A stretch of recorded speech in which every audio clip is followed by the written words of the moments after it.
Hi guys, we're back. Sorry for the delay. First of all, Harry has had a few problems, a loss in the family, a death in the family. Um, we tried recording this 3 times 3 days ago, um, and we just couldn't do it. We had so many technical problems. My laptop closed down twice, just shut off completely. And then on the third attempt, the Zoom audio was just all over the place. It was all crackly and horrible. So we had to totally abandon it, get our thoughts together, and get a few things done and organised. And I'm now using a different laptop, so hopefully we'll be okay with this one. So, welcome, Harry. How are you, bro? Doing good. Just recuperating from having lost my father, and we're just getting back to normal. Everything's good though. Normal.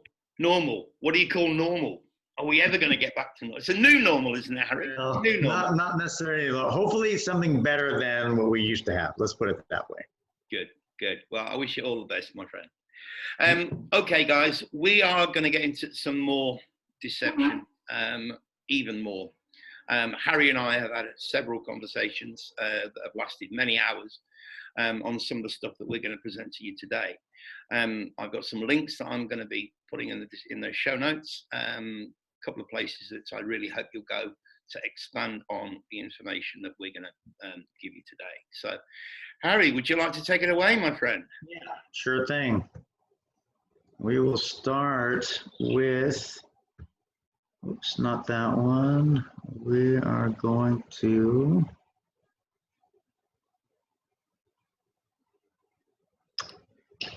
it's not here now.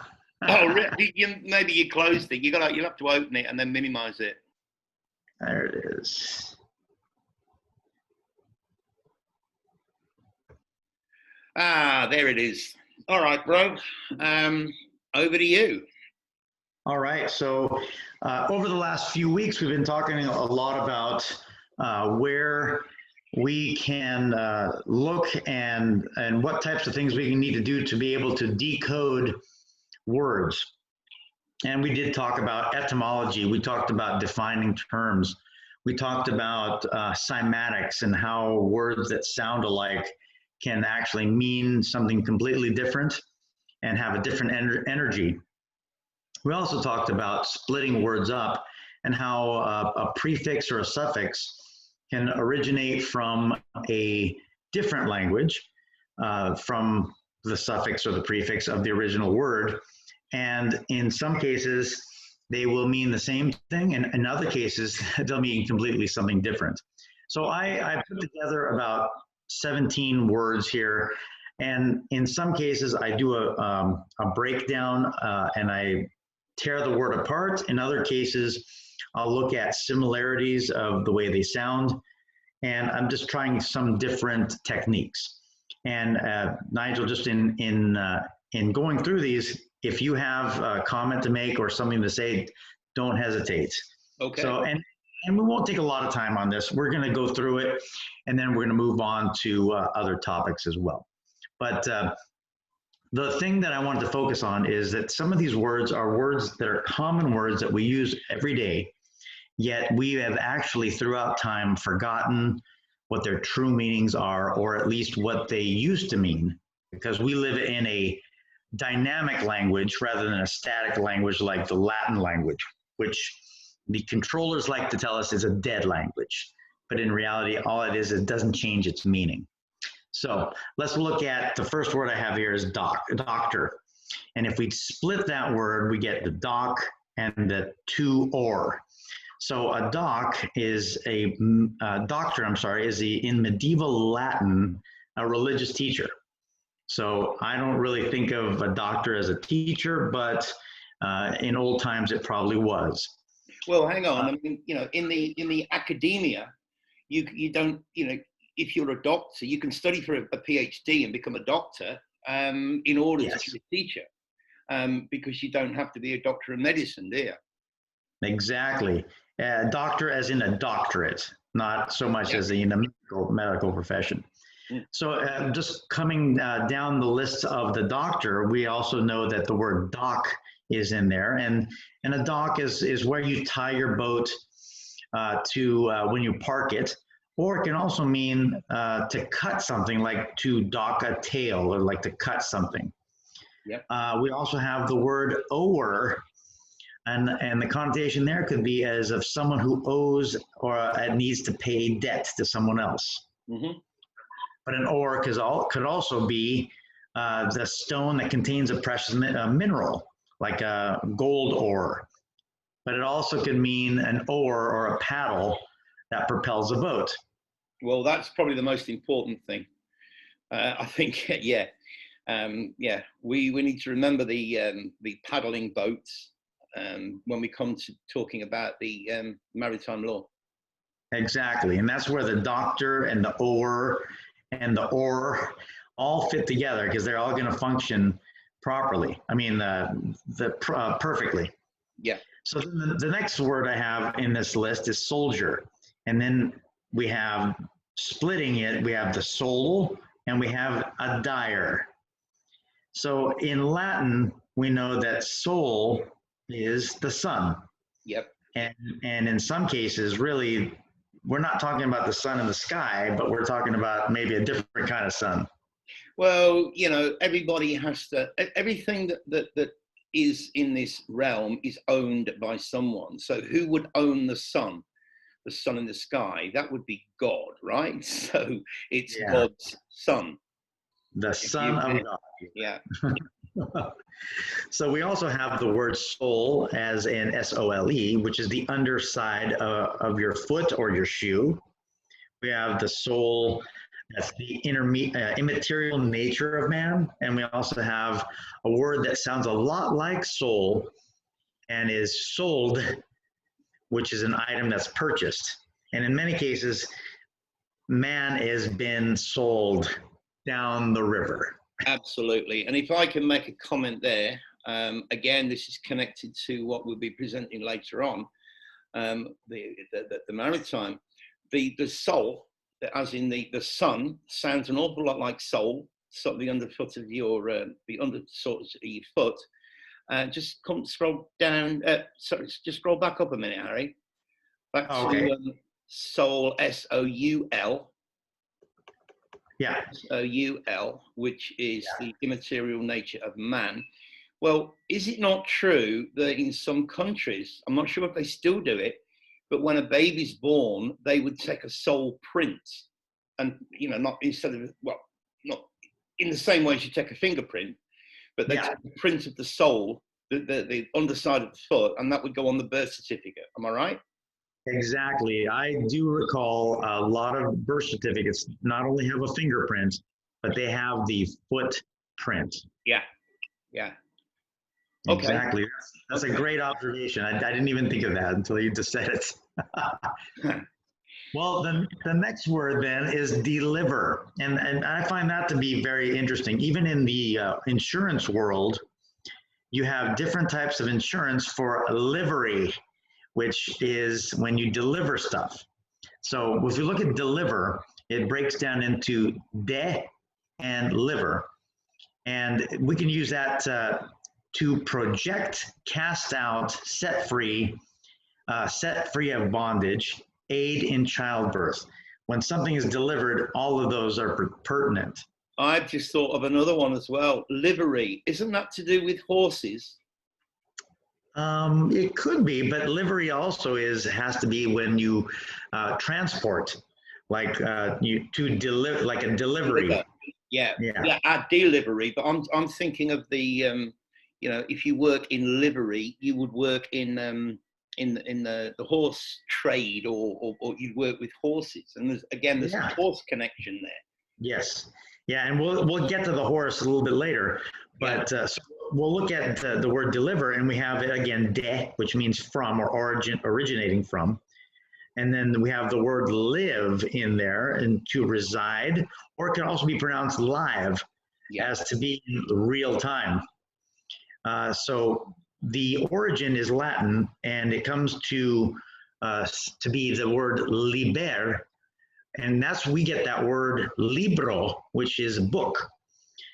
In other words, knowledge is liberating, and so that's another root for deliver. I wonder if the star sign Libra would be connected to that. I'm sure it would be somewhere. Yeah, because in Libra, you're balancing for freedom. You know, you want to have a balance so you be free. Yeah, set free, liberate. Yeah, yeah. Yes. Mm-hmm. Okay. Next one is the next word. You want to move forward? Yep, yep. All right, so it's paddle. And I think we're going to speed it up a little bit so that we can get to finish and not get timed out. Paddle, we see that as a short-handled spade that removes dirt that's stuck. It also can be in the old times, to beat a slave, or used by a doctor to shock the heart. All of those are apropos for a paddle. And we see the word patel in Latin as a tool for cleaning and gardening. And the word el is in there, which is Latin for God. Yep. So it could be the way God whacks and smacks us to get the dirt off of us. Yeah, and it's interesting that Patel is a very, very common name in India. Yep, exactly. And then let's look at the next one, Anunnaki. We can break that into 3 words, a new Naki. Anunnaki could easily be a new child. We see some of the origins, Sumerian, the pantheon of the An and the Ki were the parents of the Anunnaki. And let's see, and of course, Naki is a new baby. So this is a kind of a reference to a new creation. Yep. And we'll move down the list. We get to the word human. Now, hue is a reference to the color or the appearance or the beauty, but it also can be a cry, a hunting cry. Hue. Yep. And then let's see, we can go all the way down to the next word, horse. And from there, we talked about the reference to the equine family and how it relates to an animal or a beast of burden. And that's necessarily how I think a controller or a god looks at human beings, as slaves, beasts of burden. So we'll look at horse and we'll break it up into ho or whores. Sounds very somatically very similar to horse. Yep. And we're talking about selling the body for money. When you're a whore, you're actually selling yourself for labor. Well, every single one of us that works is doing that. Exactly. We always relate it to the obvious trade that that word is most common for. But if you look at selling your body for money, I mean, you're selling your energy for money. It doesn't matter what it is. Doesn't matter what job you're doing. You're selling yourself in exchange for money. So we are all whores / horse. Yeah, exactly. And of course, we can go down to the next word, which is devil. And we all know that devil spelled backwards is lived. Yeah. But really, if we break it down to de or full, it means of evil. And what that really is just an adversary. It's someone who would hurl insults from across a river. That was what one of the original definitions of a devil is, someone who's just calling you names from a distance. Right. The next one is phone. Phone is probably one of the more interesting words, and I never realized this until I think we spoke about this a few weeks about the pH level of your alkalinity level. If you reach the pH of 1, you're actually beyond the ability, no longer able to live. So this word is a coded word telling that death occurs when your pH level drops to 1. Okay. You had the iPhone, didn't you? Oh my word, yeah. I that was something that I thought about the other day. I haven't got anything prepared on it other than what's in my head. which is, you know, we talk about the all-seeing eye. When I turn my phone on, as I showed you, you know, mine's not an iPhone, it's a Samsung, but an old one as well. But you get this eye that flashes 2 or 3 times every time I turn the phone on. And when I started thinking about the all-seeing eye, the iPhone, if we substitute the I for EYE, iPhone, which again would connect to the all-seeing eye, because these things are, they see us and they know everything that we do. So there's no, it's no coincidence that the iPhone is called what it is, the iPhone. Exactly. I think it's very telling that they're actually letting us know about the fact that they're watching every move we make with the iPhone. Yeah, absolutely. So, okay, we'll move down to the next word, and that's spine. And you alluded to this on our previous show that we did. And I'm not going to break this down except looking at it from an anagram perspective. If you just move the letters around in spine, you do get the word penis. So what we're saying is that there's a definite connection between what the purpose of the spine is and reproduction. Well, that goes into the spine and the rib cage being the tree of life. And of course, even though, you know, this is going to sound terrible, it could sound terrible, and it's not meant to. I mean, we know that women, the fairer sex, are the bringers of life, because the baby grows inside the mother. But the mother can't get pregnant without the anagram of the father's spine, if that makes sense. So again, you've got the giver of life, arguably, which connects to the spine and the tree of life. And then you've got the bringer of life, which of course is mum. You know, it's probably the simplest way to explain it. It's you know, it's a mutual thing. I mean, a baby can't be created without a male and a female.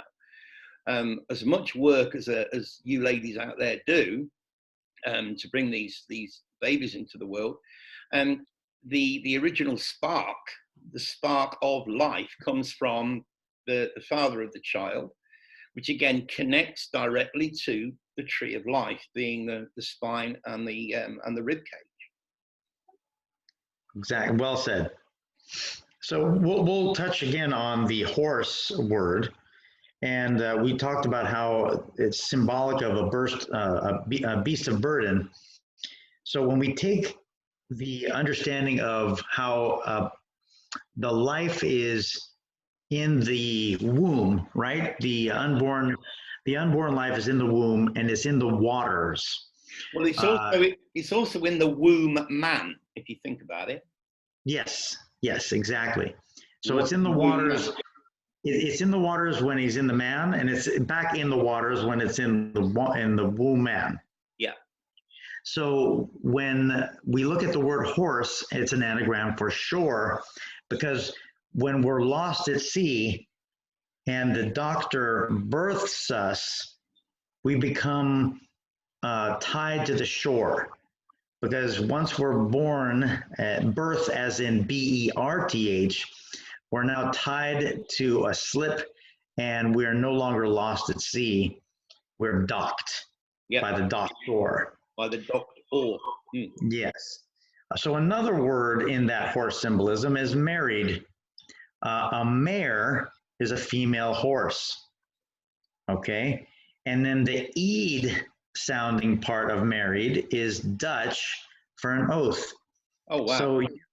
So you are giving an oath to be tied down, so to speak, but not so much in a negative connotation, but you are just being grounded rather than lost at sea.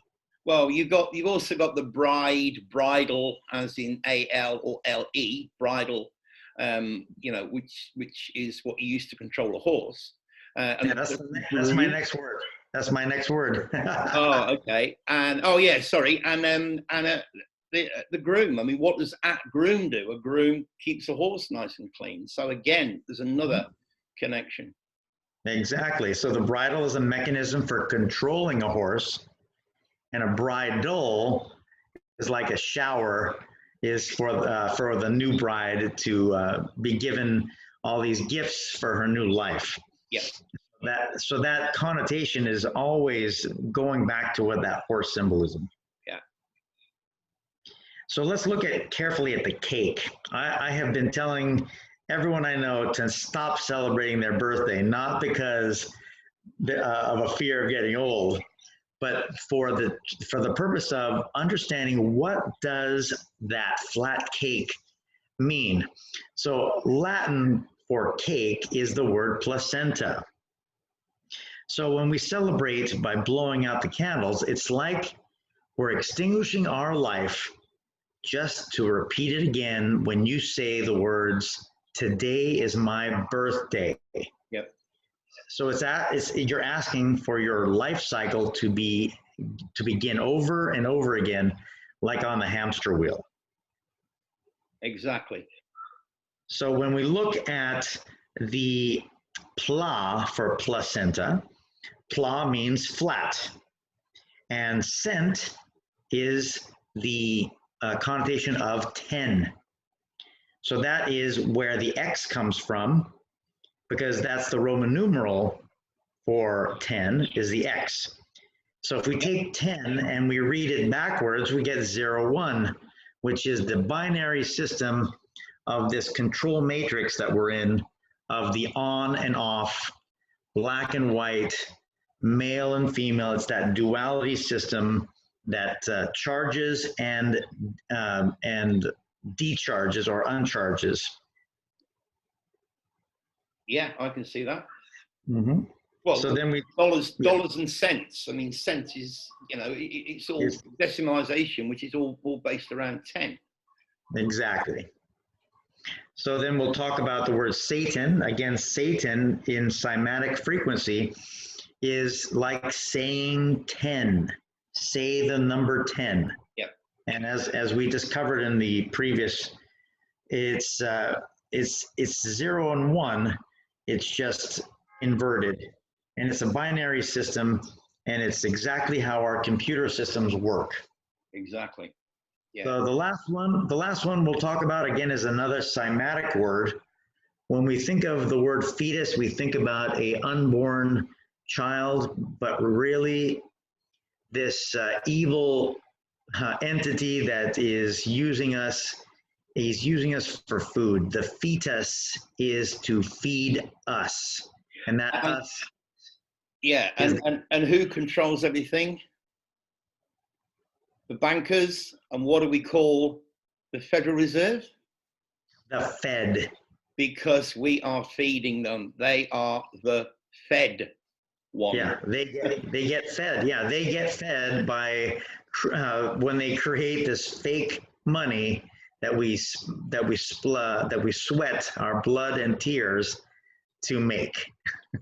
And there's one final point I want to make on that, on fetus. I mean, look, I know that there are different spellings between America and the UK, but when I was a kid, the word fetus was spelled with an O. It was Foetus. Oh. Okay. Yeah. Foetus. Well, the first three letters of that would be foe, F-O-E, and that means enemy. Yes. Just something I wanted to throw in. That's good. I did see a couple more words I had forgotten about. Water. Water sounds a lot like the watts of power. So watts per hour is the amount of power that an hour, or the second division of an hour, we get the word seconds. So I always wondered, where do we get the word seconds when we look at the second hand? And it's the second division of an hour. So we hear that 3,600 years, that we talked about the Nibiru concept and how it's not really a planet, but it correlates with the number of joules created by 3,600 joules are sacrificed to the pumpkin moon.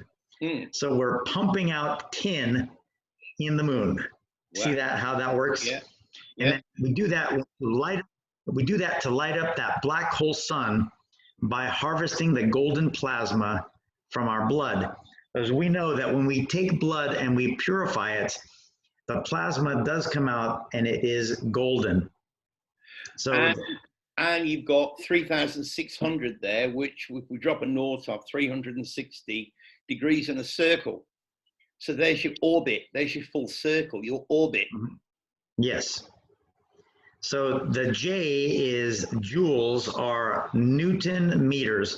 So the amount of energy that it takes for 1 Newton of energy to move 1 meter. Let's see, Newton meters to move a meter, and then Coulomb volts are the same as watt seconds. These are just some terms that I found. I've just noticed something there where you've broken down the word joules. Look what you've done. You probably didn't even realize it. You've got a certain group of people, and then you've got gods in the same L, because L, of course, is representative of quote unquote God. Yes. So, and aren't they supposed to be the chosen people? Yep. No coincidences in this world, is there? I just noticed that. Wow. Yeah. So it takes 1,000 kilojoules or kilojoules. Yeah. To equal 1 megajoule or megajoule. Wow. Wow. So I just looked at that and I thought, wow, that's something to just write down and look at. Yeah. And it's all the cymatics, the way things sound. The next word we go to is recreation, and we can see that the ION ending is very, very powerful. So we see recreate ion as the plus or minus of the IO or 101 binary cycle that we talked about earlier of ionization. And it's also a duality of good and evil. And we see that in relation, abduction, solution, celebration, and invasion. And separation. That's another one we spoke about, but that'll lead us onto a different topic. So separation, sep means 7, short for 7, September, which is the seventh month, not the 9th. Septo or septus in Latin means 7. And of course, separation, the last part of that word would be ration. Yeah. And you would get 7 rations, set a ration. But that's for another day. Rations for the 7 planets, right? Yeah, the 7 gods, the 7 Elohim. Yeah. And then that ION, it ties into our last word, which is going to be Zion, which is an anagram for in Oz. And if you look at the word in Oz or the land of Oz, we remember the Wizard of Oz, because the gold being harvested is measured in ounces. Which is OZ. And I've just noticed that Zion backwards is noise. Noise. Yeah. You got to get into reading these words backwards, guys, because that's what they do. Everything is reversed in this realm. Everything. Upside down and backwards. Absolutely. Absolutely. Yeah. Wow. That's for these words, just something to chew on a little bit. I wonder why gold is measured in troy ounces. Well, Troy is a allegory for the moon, or for the horse to be brought in, right? That Trojan horse, which was infiltrated by men, brought into the walls, kind of like the insemination process, right? Yeah, exactly like the insemination process. Yeah. Men get into the horse, and the horse gets into the city and germinates. Yep. Wow. Okay, that was awesome, Harry. All right, guys, I am still having this problem with videos that are longer than half an hour when I upload them to YouTube. So what we're going to do, if you can stop screen sharing there, Harry, for a minute. Mhm. What we're going to do, we're going to stop this one, and then we're going to start again straight away. So when it's uploaded onto YouTube, it'll be in like part 1, part 2. All right, but it's the same. Technically it's the same video, but I've got no other way of splitting it other than just to stop recording and then start recording again. Okay, so don't go away. We'll be right back for part 2. Thanks, guys.